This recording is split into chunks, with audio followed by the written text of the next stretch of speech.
Well, when you talk about the other options, we had heard that his people, I guess Rich Paul, his agent, had met with the Sixers.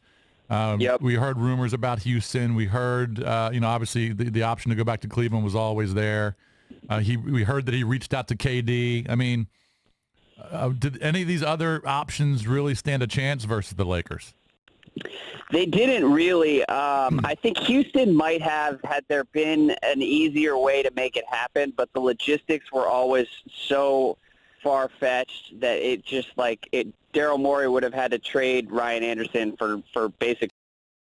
That's one of the quarterbacks in the league. I mean, that's Houston's Mahinmi deal, and so that's never good, by the way, when it's comp to Mahinmi here with the Wizards. It's not great, so it would have been tough for them. And then Philly, Philly is Embiid and Simmons are great, but they're just kind of a tough basketball fit for LeBron. And instead, he'll be able to go to LA, and LA has the assets to kind of build a team that he sort of approves. And I think that's attracted to LeBron, is he's going to be able to kind of build this out himself, and in a lot of the same ways that he did in 2014. So we'll see. It's going to be tough, though. It seems like, though, this is it's almost more of a business deal / family consideration than it was pure basketball. Or am I misreading it? Yeah, well, I think that's part of it. I think that there was no pure basketball move that was like a magic bullet, and given that he looked at LA and said, "Look, this is a team that has draft picks that I can trade, and or young players that I can trade for stars, and they have cap space, and if it doesn't work, I'm still living in Southern California where I can." Go into 5 different industries and do all the things he wants to do off the court. And I think in that respect, it makes a lot of sense. The more I've thought about this over the last couple of days, because it was kind of an open secret that this is where everything was going, it's going to be a pretty big challenge for him to win on the court. And if he doesn't win, I do think that we're hitting a point where people are kind of like exhausted by the whole LeBron story and the melodrama that kind of follows everywhere he goes. And I don't know how people will react if he fails in LA, because in Cleveland he kind of had some built-in goodwill because he'd gone back there and won a title. And the story is going to be very different now that he's on like the basketball Yankees. Right. What was did Cleveland have any chance? If not, it didn't seem like it. And if not, when did he decide that, you know what, this is a guy? Look, I know Dan Gilbert's impossible. What a maniac. I wouldn't want to play for him either. But at what point did it become untenable and just obvious that he was going to move on? Because when he came back, I thought, well, clearly he's going to finish his career here. He went back home.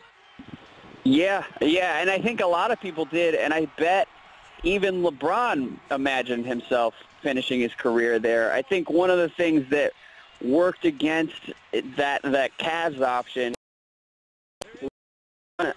by nature is impatient, and LeBron is the best player in the league, and so teams that have him sort of become impatient regardless of what he wants, and so they forfeited a lot of long-term assets and long-term flexibility to try and win as quickly as possible with him there. And then he signed a one-year deal every year to put that pressure on them. And so I think ultimately, like, Cleveland was in the picture.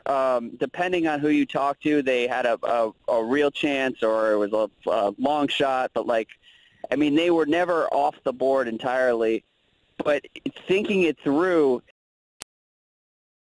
in any way for them to kind of what they had last year, and I think we all saw, like, it was LeBron, like Kevin Love was all right, but it was really kind of LeBron and 4 dudes, and running that back would have been tough. I mean, the Celtics are going to be really good next year, and Cleveland just was not a basketball fit.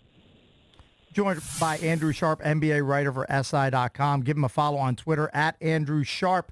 So what does Steve Ballmer do with the Clippers now with LeBron coming to town, pushing the Clippers further into that Western Conference abyss. This has to be driving the Clippers crazy with DeAndre Jordan opting out of his deal. What are they going to do now with LeBron as the co-tenant at Staples? Yeah, no question, man. I think Ballmer, and it's funny, West clearing cap space for next summer, and you can kind of sense that the Clippers want to go big game hunting, and they were able to get off that Blake deal, and they're kind of looking to turn it all over and go big next summer. And now they are very much the little brother again, and I'm not sure because it sounds like Kawhi is probably going to end up on the Lakers as well. And then, it's tough. The Clippers had a 5-year window a couple years ago where they could have a respectable team in that city, and they just failed at every turn, and now I'm not sure. But, hey, it helps to have, the richest owner in the NBA, right. So we'll see.